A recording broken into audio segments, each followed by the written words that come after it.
Hello नमस्कार, मेरा नाम मुकेश कुमार हुआ। करंटली एनआईटी दुर्गापुर से मास्टर कर रहे हैं। आज जो बात कर रहे हैं जेईई 2026 वाले बच्चे के लिए, यानी बैकलॉग के बारे में। बैकलॉग्स बैकलॉग कैसे क्लियर करें, इस पे हम बात करेंगे। इससे पहले मैं बिहार का न्यूज सुन रहे थे, तो उसमें हमको मिला भोजपुर डिस्ट्रिक्ट के जोनिया नाम के गांव है। वहां पे इतना बाढ़ का प्रकोप हो गया, गंगा माई ने उस पूरे गांव को अपने गोद में ले संभाल लिया। समझ सकते हैं वहां के लोगों को क्या स्थिति गुजर रहा होगा। सरकार इस पे क्यों नहीं ध्यान दे पाती है? यार, उस गरीब के बारे में सोचो कि जो एक वक्त की रोटी के लिए त्रस्त होंगे। सरकार अभी बस चुनाव प्रचार में लगी हुई है। क्या ये उचित है? बोलिए, क्या ये उचित है? आप खुद सोचिए।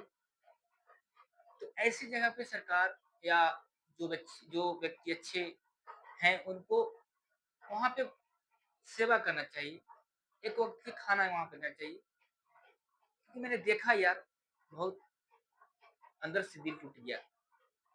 पूरे गांव के गांव खत्म हो गए यार। 300 वस्तु यानी 300 का जो गांव था पूरा समा गया उसमें। तो गंगा मैया प्लीज,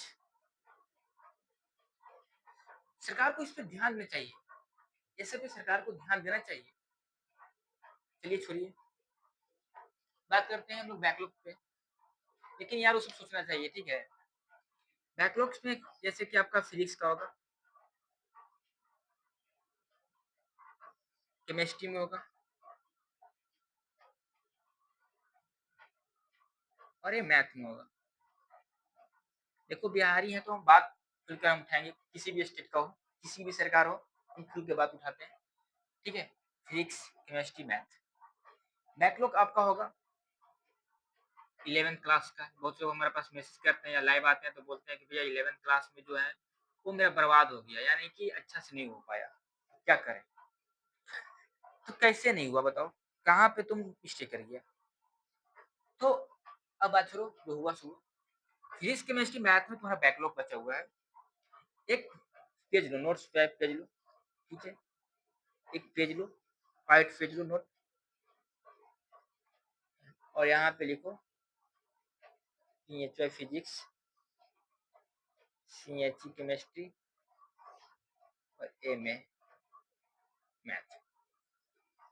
जो टॉपिक तुमको, जो चैप्टर छूट गया है, उसको यहाँ पे फर्स्ट में लिखो, फिजिक्स में, केमिस्ट्री में लिखो और मैथ में लिखो। उसी तरह से सेक्शन चैप्टर भी लिखो, थर्ड चैप्टर, फोर्थ चैप्टर, जितना बैकलॉग है, ठीक है। पूरा लिख लिया, यहाँ पे नोट कर लिया। अब इसको क्या है कि एक इस पे चिपका दो, दीवार पे चिपका दो, वाल पे चिपका दो, ठीक है। इतना तो आएगा ना, इतना भी करने ही आएगा। अब जो तुमको हम बताया था 9 हावर का शिड्यूल, अब जो तुम 2 हावर कहीं व्यर्थ गुजारता होगा खेलने में या बात करने में, ठीक है, उसको 2 हावर तुम यहाँ यूटिलाइज कर दो। पर डे तुम एक एक चैप्टर पढ़ो। ये एक डे में फिजिक्स 2 हावर में खत्म कर दो, सेकेंड डे इसको खत्म कर दो, थर्ड डे इसको कर दो, फिर इसी तरह से ऐसे करते जाओ।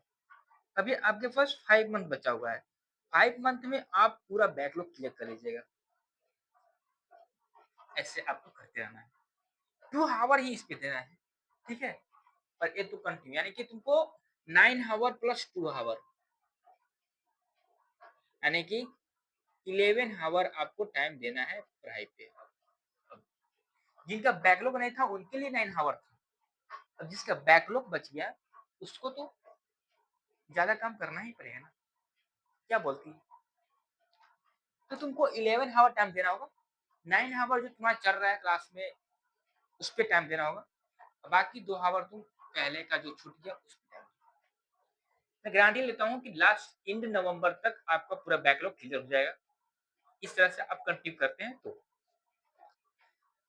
हाँ, एंड नवंबर तक आपको पूरा बैकलॉग क्लियर होना चाहिए। इन नवंबर बैकलॉग प्लस सिलेबस भी पूरा होना चाहिए, क्लियर। ऐसा नहीं कि तुम जनवरी तक खींच के ले जाओ, पूरा दिसंबर लास्ट तक ले जाओ, नहीं, वहां तक हम गारंटी नहीं लेंगे। इंड नवंबर तक तुम्हारा बैकलॉग पूरा क्लियर होना चाहिए, ठीक है। इंड नवंबर तक पूरा बैकलॉग तुम्हारा, बैकलॉग प्लस सिलेबस क्लियर होना चाहिए। अब दिसंबर में क्या करना है, पूरे दिसंबर में क्या करना है, तो दिसंबर में जो तुम्हारा करना है रहा, दिसंबर दिसंबर में केवल revision plus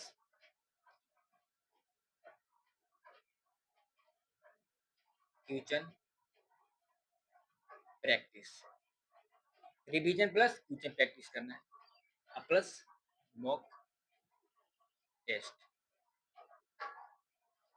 plus test series भी देते रहना है कंटिन्यू। इतना पूरे दिसंबर में आपको करना है, ठीक है। तुम किसी इंस्टीट्यूट का टेस्ट सीरीज लिया है, लेकिन हम बोलूंगा कि अलग से भी एक टेस्ट सीरीज खरीद लेना दिसंबर में केवल, या तुम एलएनए के खरीदना, या तुम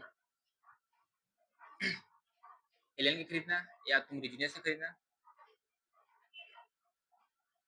या तुम फिटजी का खरीदना। अब बोलेगा फिटजी तो सब बेकार हो गया, लेकिन टेस्ट सीरीज तुझे सब बेकार हो गया, टेस्ट सीरीज का मस्त दबा का है, इसमें से किसी का तुम टेस्ट सीरीज खरीद लेना, ठीक है। अब देना क्लास तुम करते हो पीडब्ल्यू से, वहां से अलग से तुम खरीदना दूसरे इंस्टीट्यूट का, और टेस्ट सीरीज कंटिन्यू देते रहना इसका, इसमें ही मार्क्स तुमको पता लगे कि हाँ कितना आ रहा है। तुम तो एक क्लास ले रहे हो, पीडब्ल्यू से ले रहा होगा, उसका कर रहे होगा, या जहाँ पे पढ़ रहे हो उसका टेस्ट दे रहा होगा, लेकिन अलग से भी टेस्ट देना है। आपको इतना अगर कर लेते हो भाई ना, तो गारंटी है कि जनवरी में किसी का औकात नहीं है कि तुमको 98 से 99 परसेंटाइल आने से रोक देगा, किसी को बात का औकात नहीं है, ठीक है। बस इतना कंटिन्यू करो, तुम्हारा गारंटी है कि जेई 2026 में सिलेक्शन श्योर पक्का है, ठीक है। बात तो समझ रहे हो। तो आज की क्लास इतने था, नेक्स्ट क्लास में हम बात करेंगे कैसे क्वेश्चन प्रैक्टिस करें, कैसे क्वेश्चन को हैंडल करें। जैसे हम क्या करेंगे नेक्स्ट क्लास में बताएंगे, एक क्वेश्चन हम दे देंगे यहाँ पे इंटीग्रेशन का या किसी भी टॉपिक का, अब उसको बताएंगे दो तरह से बताएंगे, एक बताएंगे लॉन्ग मेथड से, एक बताएंगे शॉर्ट मेथड से। अब तुमको क्या करना है हम बताएंगे कि कौन सा मेथड तुमको यूज करना है एग्जाम हॉल में, किस पेपर को एक क्वेश्चन को दो तरह से कर सकते हैं, तीन तरह से कर सकते हैं, बहुत तरह से कर सकते हैं, बहुत तरह के पार्ट से कर सकते हैं, ठीक है। अब तुम पे मैटर करता है कि तुम्हारा दिमाग वहां कौन सा काम कर रहा है, 5 मिनट वाला काम कर रहा है, 2 मिनट में काम कर रहा है, तो उस तरह के थिंकिंग पावर के लिए हम बताएंगे आपको नेक्स्ट क्लास में। प्लीज कंटिन्यू बने रहिए। तो मैंने जो वीडियो अपलोड किया है नेट में, उसको वीडियो देख लीजिए, और आपका हमें गारंटी लेते हैं कि आपका सिलेक्शन श्योर होगा, ठीक है। पक्का है आपको, पक्का फॉलो करिएगा इस रूल को। मिलते हैं नेक्स्ट क्लास में। Thank you all of you, bye. आज की छोड़िए हमको, बाय।